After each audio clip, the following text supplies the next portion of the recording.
आज के इस वीडियो लेक्चर में हम लोग डिस्कस करेंगे स्ट्रेस के बारे में। Strain, Poisson's ratio, modulus of elasticity, modulus of rigidity, bulk modulus and relationship between modulus of elasticity, modulus of rigidity and bulk modulus. आज हम लोग बात करेंगे स्ट्रेस के बारे में। जैसा कि हम जानते हैं कि stress equal to force upon area.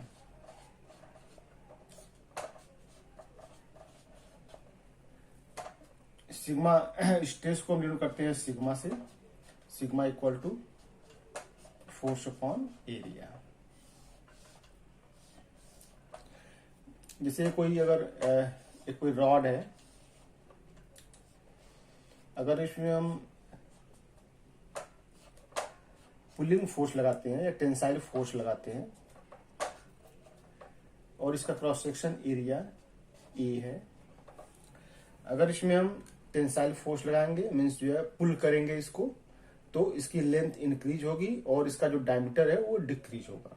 और अगर पुशिंग फोर्स लगाएंगे मीन्स कंप्रेसिव फोर्स लगाएंगे तो इसकी जो लेंथ है वो डिक्रीज होगी और जो डायमीटर है उसका वो इंक्रीज होगा। तो अगर जो है यहाँ पे अगर फोर्स F लग रहा है तो इसके अंदर इसके मटेरियल के अंदर जो भी मटेरियल का ये बना हुआ है, इसके अंदर जो मटेरियल है वो इस डिफॉर्मेशन को रेजिस्ट करेगा और उसके अंदर एक रेजिस्टिंग फोर्स जनरेट होता है। तो वो resisting force of the material per unit area is known as stress. इससे एक रिलेटेड टर्म है प्रेशर। प्रेशर को पहले समझते हैं, फिर प्रेशर और स्ट्रेस में हम लोग जो है कंपेयर करेंगे, तो वहां से हम लोग को जो है ये स्ट्रेस जो है वो हमारा ज्यादा क्लियर हो जाएगा। जैसे कि हम जानते हैं प्रेशर का भी फार्मूला होता है force upon area. Force upon area दोनों का फार्मूला सेम है, दोनों का यूनिट भी सेम होता है। प्रेशर और स्ट्रेस में क्या डिफरेंस है,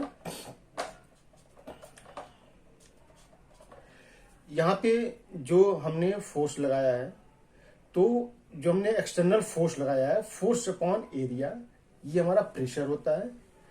मीन्स जो प्रेशर जो है वो एक्सटर्नल जो हमने फोर्स लगाया है, तो external force per unit area is known as pressure. और इस प्रेशर के कारण जो इसके अंदर मटेरियल के अंदर जो डिफॉर्मेशन हो रहा है हर एक मटेरियल जो अपने डिफॉर्मेशन को रेजिस्ट करती है, वो रोकती है, वो कहती है कि नहीं मैं डिफॉर्म नहीं होंगी, लेकिन हम फोर्स लगाते हैं और अगर उसके इंटरनल रेजिस्टिंग फोर्स से ज्यादा फोर्स हम लगाते हैं तो उसके अंदर डिफॉर्मेशन हो जाता है। तो मीन्स जो है वो रेजिस्ट करता है अपने डिफॉर्मेशन को और उसके अंदर एक फोर्स, रेजिस्टिंग फोर्स जनरेट होता है। तो resisting force of the material per unit area is known as stress. Means stress जो है मटेरियल के अंदर डेवलप होता है और जो प्रेशर है वो हम बाहर से लगाते हैं। बाहर से जो हम फोर्स लगा रहे हैं, force per unit area that is pressure, और मटेरियल के अंदर जो रेजिस्टिंग फोर्स जनरेट हो रहा है पर unit area that is stress. अभी इसकी अगर यूनिट की हम बात करें अगर, तो जैसा कि हम जानते हैं stress equal to force upon area.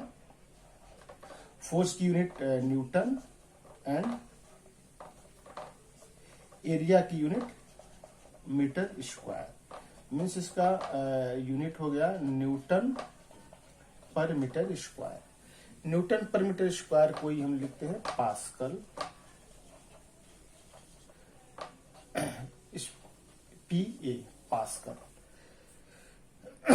Means जो है स्ट्रेस की यूनिट हमारी है पास्कल और सिमिलरली प्रेशर की भी यूनिट हमारी पास्कल ही है। तो यहाँ पे अगर हम 1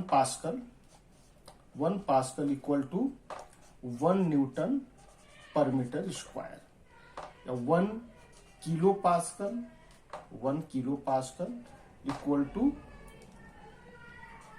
10⁻³ pascal. 1 mega pascal equal to 10⁶ pascal.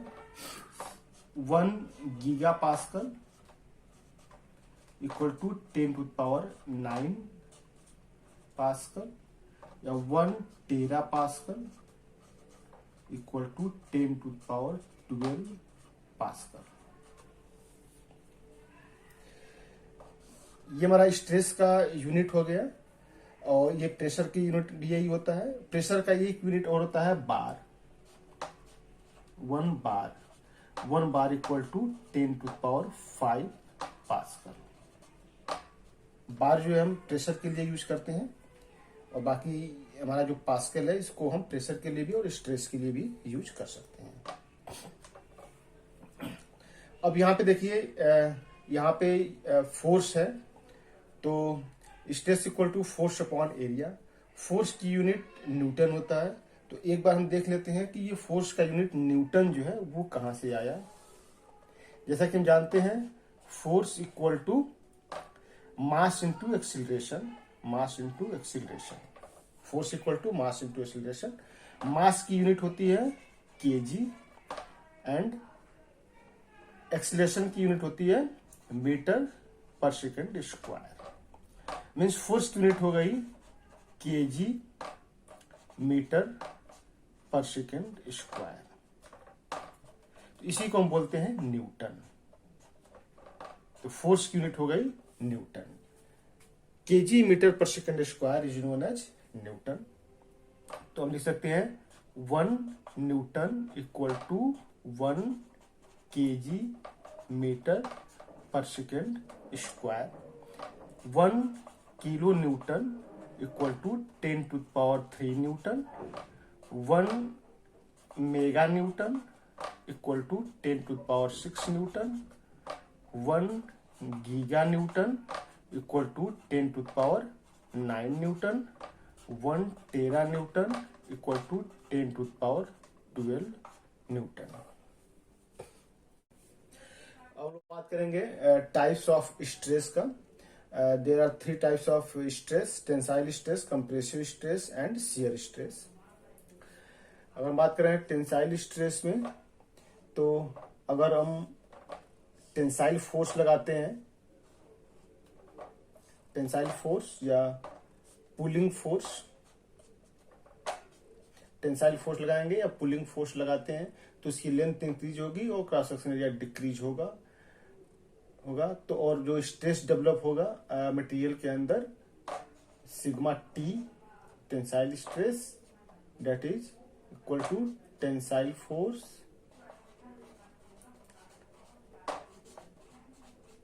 Force upon cross section area.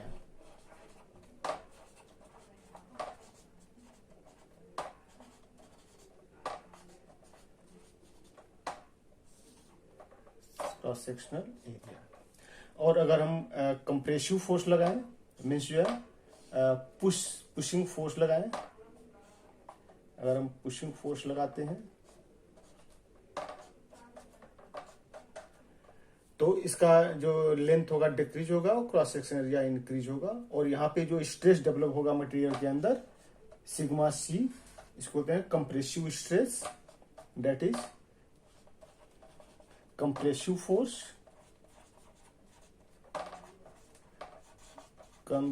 Force upon cross section area.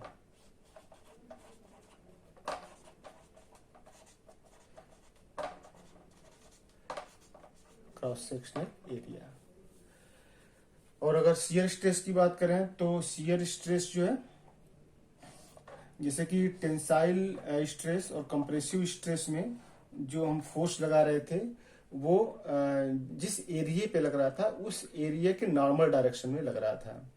Means जो है उसके परपेंडिकुलर डायरेक्शन रहता है। अगर ये हमारा क्रॉस सेक्शन एरिया अगर ये है, तो जो फोर्स है इस सरफेस के परपेंडिकुलर डायरेक्शन में हमारा फोर्स लग रहा था। यहाँ जो एरिया है इसके परपेंडिकुलर डायरेक्शन में फोर्स लग रहा था। लेकिन शियर स्ट्रेस तब जनरेट होता है जब जो हमारा सरफेस है उस सरफेस के अलोंग फोर्स लगता है।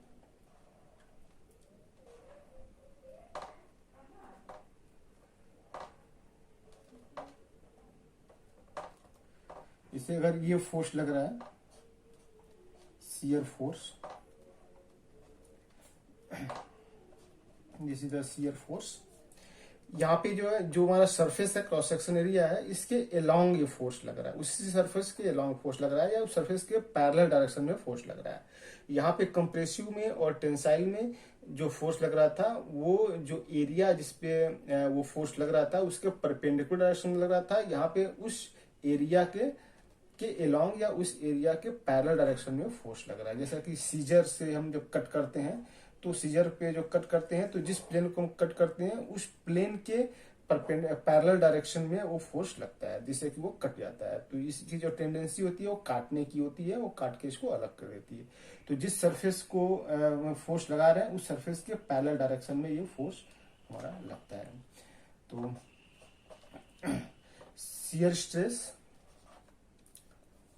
शियर स्ट्रेस को जो हम टाउ से डिनोट करते हैं, tau equal to shear force upon cross section area.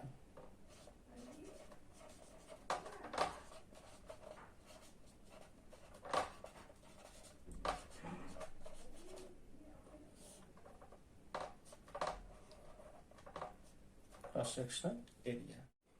तो आज हम बात करेंगे स्ट्रेन के बारे में। What is strain?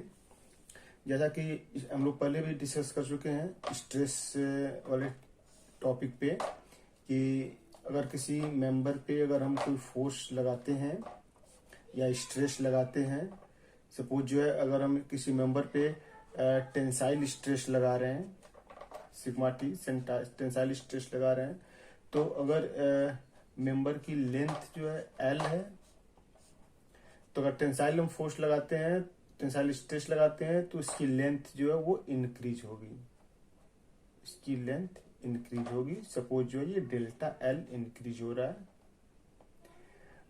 जो हम स्ट्रेस लगा रहे हैं उसके कारण ये डेल्टा टी स्ट्रेस हो रहा है। तो जो स्ट्रेन डेवलप होगा, स्ट्रेन को हम डिनोट करेंगे एप्सिलॉन से। Epsilon equal to change in length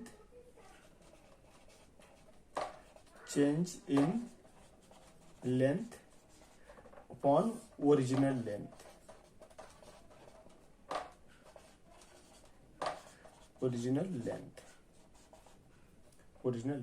epsilon equal to delta L upon L.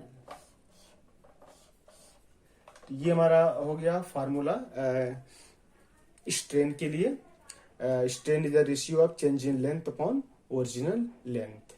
अगर हम टेंसाइल फोर्स लगाते हैं तो इसकी लेंथ इंक्रीज होती है, तो डेल्टा एल अपॉन एल। और कंप्रेसिव फोर्स लगाएंगे या कंप्रेसिव स्ट्रेस लगाएंगे तो इसकी लेंथ डिक्रीज होगी, और जो डिक्रीज होगी, जो लेंथ डिक्रीज होगी, तो decrease in length upon original length, that is compressive strain. तो ये हमारा जो है, ये हमारा है टेंसाइल स्ट्रेन। अगर टेंसाइल हम स्ट्रेस लगाते हैं और टेंसाइल स्ट्रेस के कारण जो स्ट्रेन हो रहा है, दैट इज टेंसाइल स्ट्रेन। और हम कंप्रेसिव स्ट्रेस लगा रहे हैं,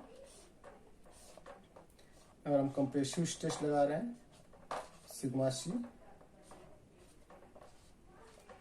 तो इसकी जो लेंथ है, सपोज जो है ओरिजिनल लेंथ इसकी एल है, और स्ट्रेस लगने के बाद इसकी लेंथ डिक्रीज हो गई, डेल्टा एल, इसकी लेंथ डिक्रीज हो गई। तो एप्सिलॉन सी इसको बोलते हैं epsilon T tensile strain and epsilon C compressive strain, that is delta L upon L.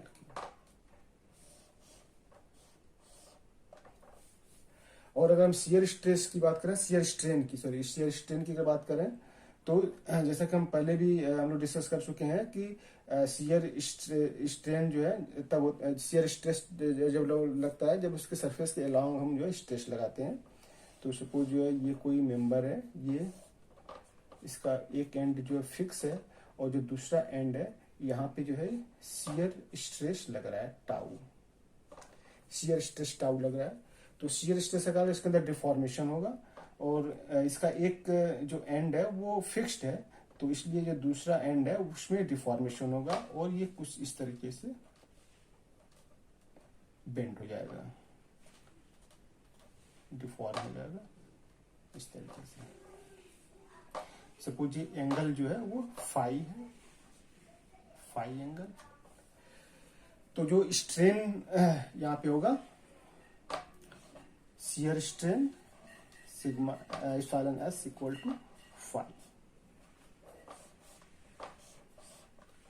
Is the shear strain. तो अगर टेंसाइल स्ट्रेस लग रहा है और उसके कारण जो डिफॉर्मेशन हो रहा है और जो स्ट्रेन हो रहा है that is tensile strain. Compressive stress के कारण जो स्ट्रेन डेवलप हो रहा है दैट इज कंप्रेसिव स्ट्रेन। और अगर शियर स्ट्रेस के कारण जो डिफॉर्मेशन हो रहा है दैट इज शियर स्ट्रेन। अब हम लोग आगे डिस्कस करेंगे linear strain and lateral strain. जैसा कि हम लोग अभी तक डिस्कस किया हम लोगों ने कि जो है अगर इसकी लेंथ इंक्रीज हो रही है तो इसका जो डायमीटर है वो डिक्रीज हो रहा है। सपोज यहाँ पे अगर टेंसाइल स्ट्रेस लग रहा है किसी मेंबर पे तो इसकी लेंथ इंक्रीज हो रही है और इसका जो डायमीटर है वो डिक्रीज हो रहा है। तो सपोज इसकी लेंथ एल है और ये इंक्रीज हो करके एल प्लस डेल्टा एल हो गया और इसका जो क्रॉस सेक्शन एरिया है ये डिक्रीज हो गया,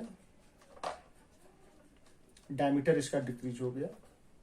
तो सपोज जो है पहले जो है डायमीटर जो है वो डी था, पहले डायमीटर जो है वो डी था। अब जो है जो डायमीटर है इसको यहाँ पे लिख देते हैं। अब जो डायमीटर है वो डेल्टा डी डिक्रीज हो गया, डेल्टा डी डिक्रीज हो गया। तो जो इसकी लेंथ थी एल वो बढ़ करके एल प्लस डेल्टा एल हो गया और डायमीटर था वो घट करके डी माइनस डेल्टा डी हो गया। तो यहाँ पे जो है लीनियर स्ट्रेन और लेटरल स्ट्रेन का कॉन्सेप्ट आता है। जिस डायरेक्शन में हम स्ट्रेस लगा रहे हैं उस डायरेक्शन में जो स्ट्रेन हो रहा है दैट इज लीनियर स्ट्रेन, और जिस डायरेक्शन में फोर्स हम लगा रहे हैं या स्ट्रेस लगा रहे हैं उसके परपेंडिकुलर डायरेक्शन में जो स्ट्रेन हो रहा है दैट इज लेटरल स्ट्रेन। तो हम ये कह सकते हैं कि जो है linear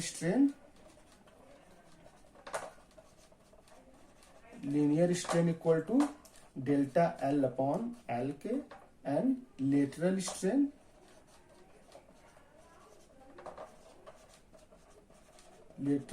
equal to delta D upon D के। तो जिस डायरेक्शन में हम स्ट्रेस लगा रहे हैं उस डायरेक्शन में जो स्ट्रेन हो रहा है दैट इज लीनियर स्ट्रेन, और जिस डायरेक्शन में फोर्स लगा रहे हैं उसके परपेंडिकुलर डायरेक्शन में जो स्ट्रेन हो रहा है दैट इज लेटरल स्ट्रेन। तो linear strain delta L upon L and lateral strain delta D upon D. तो यहाँ पे लेटरल स्ट्रेन और लीनियर स्ट्रेन से एक और कॉन्सेप्ट आता है पॉइजन्स रेशियो का। Poisons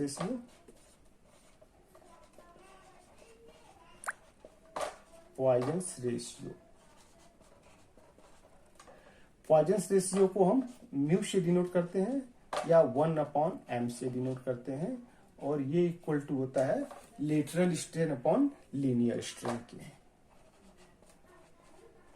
lateral strain upon linear strain,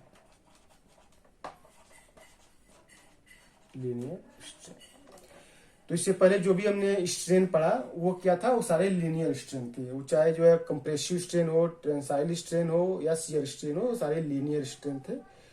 और उसके परपेंडिकुलर डायरेक्शन में जो स्ट्रेन हो रहा है वो हमारा लेटरल स्ट्रेन है, देखिए डेल्टा डी अपॉन डी के। अगला टॉपिक हम लोगों का Hooke's law. According to Hooke's law stress is directly proportional to strain within elastic limit.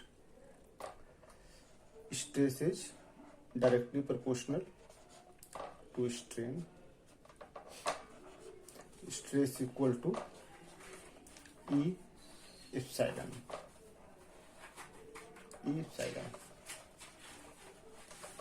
where capital E is constant and termed as modulus of elasticity.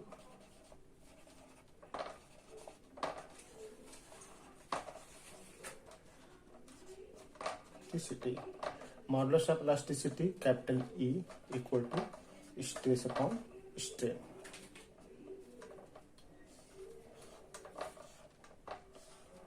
Means जो modulus of elasticity हमारी है ये बताती है कि जो है per unit strain के लिए हमें कितना स्ट्रेस लगाना पड़ेगा। मीन्स जो स्ट्रेस पर यूनिट स्ट्रेन के लिए हमें कितना स्ट्रेस लगाना होगा, that is modulus of elasticity. अगर जो स्ट्रेस है और स्ट्रेन है, स्ट्रेस अगर कंप्रेसिव है तो ये हमारा compressive stress upon compressive strain हो जाएगा, और अगर टेंसाइल है तो tensile stress upon tensile strain. इसकी यूनिट क्या होगी? इसकी यूनिट जैसा कि हम जानते हैं कि जो स्ट्रेस है इसकी यूनिट पास्कल है, और जो एप्सिलॉन है स्ट्रेन की यूनिट नहीं होती है, ये यूनिटलेस है। मीन्स जो स्ट्रेस की यूनिट होगी वही हमारी जो है मॉडुलस ऑफ इलास्टिसिटी की भी यूनिट होगी। तो यूनिट हमारी हो जाएगी पास्कल। स्ट्रेस की जो यूनिट हमारी वही हमारा मॉडुलस ऑफ इलास्टिसिटी की हो जाएगी। और मॉडुलस ऑफ इलास्टिसिटी जो है वो शो करता है कि पर यूनिट स्ट्रेन के लिए हमें कितना स्ट्रेस लगाना होगा। सिमिलरली एक दूसरा हमारा टर्म है modulus of rigidity. Modulus of rigidity is a ratio of shear stress to shear strain. जैसे यहाँ पे हमारा है मॉडुलस ऑफ इलास्टिसिटी जो है वो रेशियो है स्ट्रेस अपॉन स्ट्रेन का, या normal stress upon normal strain. ऐसे ही जो हमारा जो मॉडुलस ऑफ रिजिडिटी है G, modulus of rigidity G is the ratio of shear stress to shear strain. Tau is the shear stress and epsilon s is the shear strain. Shear strain. इसकी भी unit हमारी जो है जो shear stress की जो unit होगी वही हमारी शियर स्ट्रेन की शियर स्ट्रेस की यूनिट होगी वही हमारा मॉडुलस ऑफ रिजिडिटी की भी यूनिट होगी। तो तीसरा टर्म है बल्क मॉडुलस। बल्क मॉडुलस को हम के से डिनोट करते हैं। ये जी हो गया हमारा modulus of rigidity, shear stress upon shear strain. यहां लिख देते हैं shear stress upon shear strain. Shear strain. Similarly, bulk modulus K equal to normal stress upon volumetric strain. Normal stress upon volumetric strain. Volumetric strain. Sigma n upon epsilon v। यहाँ देखिए जो epsilon v हमारा है volumetric strain है। हमने जब हम लोगों ने डिस्कस किया था तो स्ट्रेन हम लोगों ने पढ़ा था compressive strain, tensile strain, shear strain. तो वहाँ पे हमारा एक वोलूमेट्रिक स्ट्रेन भी है। जैसे कि हमारा जो है जो टेंसाइल स्ट्रेन है that is change in length upon original length. ऐसे ही हमारा जो वॉल्यूमेट्रिक स्ट्रेन है change in volume upon original volume. जो हमारा volumetric strain that is change in volume upon original volume. जैसे कि हमारा जो है टेंसाइल स्ट्रेन हमारा क्या था, delta L upon L, change in length upon original length. ऐसे ही वॉल्यूमेट्रिक स्ट्रेन हो जाएगा change in volume upon original volume, delta V upon V. और जो हमारा नॉर्मल स्ट्रेन है, नॉर्मल स्ट्रेस हमारा जो है वही जो हम लोगों ने जो है वो टेंसाइल भी, वो हमारा जो है टेंसाइल भी हो सकता है, कंप्रेसिव स्ट्रेस भी हो सकता है। ये हमारा नॉर्मल स्ट्रेस है जो कि सरफेस के नॉर्मल डायरेक्शन में लग रहा है, दैट इज नॉर्मल स्ट्रेस। तो this is all about modulus of elasticity, modulus of rigidity and bulk modulus. हम लोगों ने डिस्कस किया modulus of elasticity, modulus of rigidity and bulk modulus. अब यहाँ पे इन तीनों के बीच में क्या रिलेशन है वो सब हम लोग देखेंगे। Relationship between E, G and K. E modulus of elasticity, G modulus of rigidity and K bulk modulus. तो यहाँ पे जो है E modulus of elasticity equal to T2G 1 plus mu, E equal to 3K 1 minus 2 mu and E equal to 9KG upon 3K plus G. ये three relations हैं जिनकी help से जो है अगर हमें कोई, अगर सपोज हमें जो है जी निकालना है और ई हमें पता है तो हम इस फार्मूले से जो है हम जी निकाल सकते हैं। और अगर हमें जो है मॉडुलस ऑफ इलास्टिसिटी पता है तो हम बल्क मॉडुलस जो है इस फार्मूले से निकाल सकते हैं। इस फार्मूले में अगर हमें कोई दो पता है, modulus of elasticity, modulus of rigidity पता है तो हम ऐसे बल्क मॉडुलस निकाल सकते हैं, या फिर बल्क मॉडुलस पता है, मॉडुलस ऑफ रिजिडिटी पता है तो हम भी मॉडुलस ऑफ इलास्टिसिटी निकाल सकते हैं। तो ये थ्री फार्मूलेज हैं जिनके हेल्प से जो है इन तीनों में से कोई भी जो अननोन है उसको हम फाइंड आउट कर सकते हैं। तो ये कंप्लीट ये फाइनल फार्मूला है जो इन तीनों के बीच के रिलेशन को बताता है। यहाँ पे म्यू जो है हमारा पॉइजन्स रेशियो है जो हम लोगों ने पहले डिस्कस किया था, mu equal to 1/m, 1/m भी इसको लिखते हैं, और ये हमारा पॉइजन्स रेशियो है। तो इस फार्मूले की हेल्प से हम कोई भी जो भी अननोन है उसको हम फाइंड आउट कर सकते हैं, modulus of elasticity, modulus of rigidity and bulk modulus.